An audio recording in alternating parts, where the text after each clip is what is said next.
사도 바울은 예수님을 믿고 난 다음에 많은 어려움을 당했습니다. 수많은 위기, 죽음의 고비고비를 지나게 되었는데 그때마다 하나님께서는 이 바울에게 놀라운 기적의 역사를 베풀어 주셨고 그를 죽지 않게 하나님이 하셨습니다. 오늘의 말씀을 보면 더 지독한 대적들이 바울을 죽이려고 달려드는데 그 대적이 자그마치 40명이 결사대, 죽이는 결사대, 완전히 바울을 죽이기 위한 결사대가 이렇게 만들어졌습니다. 그분들은 그냥 결사대가 아니에요. 그들의 이야기를 들어보면 이렇게 얘기합니다. 유대인들이 당을 지어 맹세하되 바울을 죽이기 전에는 먹지도 아니하고 마시지도 아니하겠다 하고 이같이 동맹한 자가 40여 명이 있더라 그랬어요.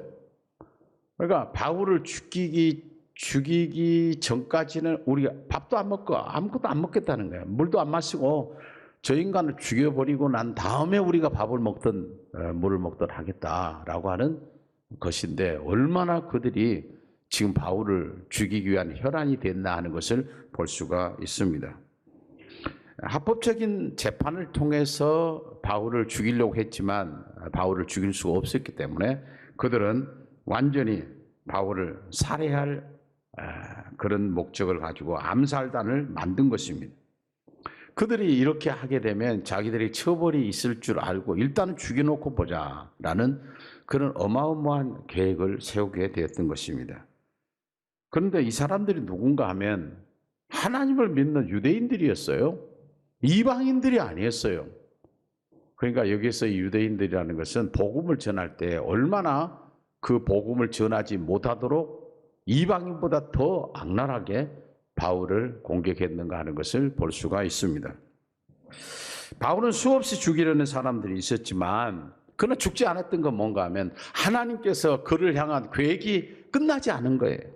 하나님이 바울을 통해서 이루고자 하는 그 일이 끝나지 않았기 때문에 하나님은 철저하게 바울을 지켜 보호해 주었습니다. 그날 밤 하나님은 바울을 찾아오셔서 이렇게 말씀합니다. 주께서 바울 곁에 서서 이르시되 담대하라. 내가 예루살렘에서 나의 일을 증언한 것 같이 로마에서도 증언하여야 하리라. 너가 로마에 가서 복음을 전하기 전까지는 죽지 않는다는 것이에요.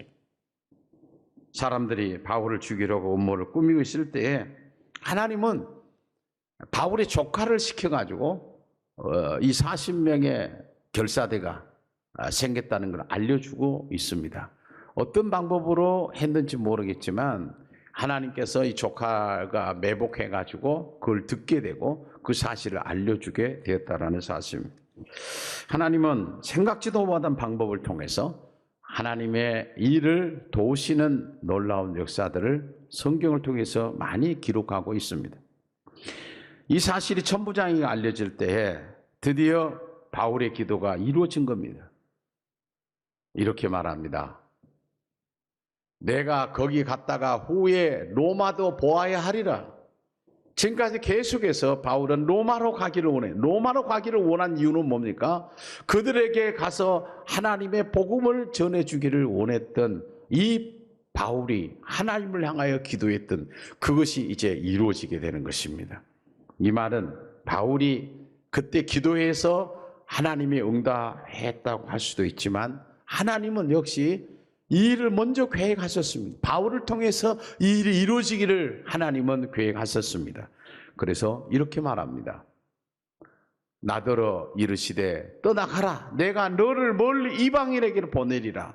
보내신 분이 누구냐? 내가 간 것 같지만 하나님께서 바울을 이방인에게 보내기로 예정했던 것입니다. 바울은 많은 병력의 호의를 받아 안전하게 아주 대단히 멋있게 이제 로마를 향하여 가게 됩니다. 수많은 사람이 죽이려고 했습니다. 만약에 40명이 매복해가지고 바울이 어느 길을 통해서 로마로 들어간다는 것을 들었다고 하면 그들은 일어나서 바울을 볼 때처럼 죽일 수도 있는 상황이었습니다. 그런데 하나님은 470명이라고 하는 사람을 군인들을 동원해가지고 바울을 호위합니다. 여러분 이렇게 갈 때 바울은 그 안에서 무슨 생각을 했을까요? 이야 참 하나님 멋지시다. 내가 하나님 앞에 이렇게 기도했을 때 하나님이 내 기도를 들으셨고 하나님의 일을 위해서 하나님이 이렇게까지 하시는가 하는 걸 보면서 사도 바울은 얼마나 감동이 있을까요? 성경에 나오지 않지만 아마 그 안에서 로마로 갈 때까지 울었을 겁니다. 그 감격이 얼마나 큰가요? 그런데 바울에게 도움을 준 사람은 천부장이었습니다. 이 천부장은 예수를 믿는 사람이 아니에요. 하나님을 믿는 그런 유대인도 아닙니다. 그런데 하나님께서 계속해서 이 천부장을 통해서 계속해서 바울을 돕도록 했습니다. 지금도 하나님의 일을 위해서 불신자들이 하나님의 일에 도움을 주신 분들이 많습니다. 그들 자신은 자신이 돕는 것 같지만 하나님께서 그들을 지금도 사용하고 계시다라고 하는 사실입니다. 우리는 사도행전 23장까지 보면서 오늘 지금 23장에 와 있습니다. 그때 우리는 이 세상의 영적인 전쟁터라고 하는 것을 볼 수가 있습니다. 이 세상은 전쟁터예요. 우리가 눈에 보이지 않는 영적 전쟁터에 우리는 살아가고 있습니다. 이 말씀이 성경에 많이 나와 있지만 에베소서에서는 이렇게 나옵니다. 우리의 씨름은 혈과 육을 상대하는 것이 아니요 통치자들과 권세들과 이 어둠의 세상 주관자들과 하늘에 있는 악한 영들을 상대함이라 그랬어요. 오늘날 사탄은 우는 사자같이 하나님의 자녀들을 공격하고 있습니다. 근데 공격하고 있다고 하는 그것도 모르면서 살아가는, 때로는 이 사탄에게 물려가면서도, 지금 사탄에게 물려간지도 모르면서도 살아가는, 잠들어 있는 사람들이 있습니다. 그러므로 우리가 하나님의 자녀로 살아갈 것인가, 아니면 사탄의 밥이 될 것인가, 사탄의 종이 될 것인가. 왜냐하면 수많은 사람들이, 1200만을 우리가 얘기하지만은 수많은 사람들이 사탄에게 잡혀서 거꾸로진 사람이에요. 수도 없이 많습니다. 그러나 하나님께서 우리와 함께 해주시면 승리하게 될 줄 믿습니다. 그러나 영적 전쟁터에서 승리할 수 있는 비결은 우리의 기도가 하나님의 뜻에 일치될 때 하나님이 개입하신다는 사실입니다. 우리가 하고 있는 것이 하나님의 뜻하고 일치하면 하나님이 개입하셔서 바울을 돕는 것처럼 하나님이 도와주신다고 하는 것을 이 시대를 살아가고 있는 우리들에게도 말씀하고 있습니다. 인간의 끝은 하나님의 시작이라는 말이 있습니다. 하나님이 개입하시면 반전의 역사가 시작된다는 겁니다. 바울이 죽을 줄 알았는데, 바울이 죽을 수밖에 없는 상황에서 하나님이 개입하셔서 그는 정말 위대한 모습으로 로마로 입성을 하게 되었습니다. 우리는 절망스러운 상황에 처하게 되면 쉽게 좌절할 때가 있습니다. 그러나 우리가 꼭 잊지 말아야 할 것은 우리는 혼자가 아니라는 사실입니다. 믿음으로 살려고 할 때 우리는 수많은 방해를 받습니다. 그만큼 악한 세력들이 많이 있다고 하는 것을 말해줍니다. 그러나 바울은 악한 세력의 전략을 알기 때문에 그런 악한 세력의 전략이 올 때마다 바울이 취했던 행동은 그가 하나님 앞에 엎드렸던 것입니다. 하나님 우리를 도와주시는 방법은 한 가지 방법만 사용하지 않습니다.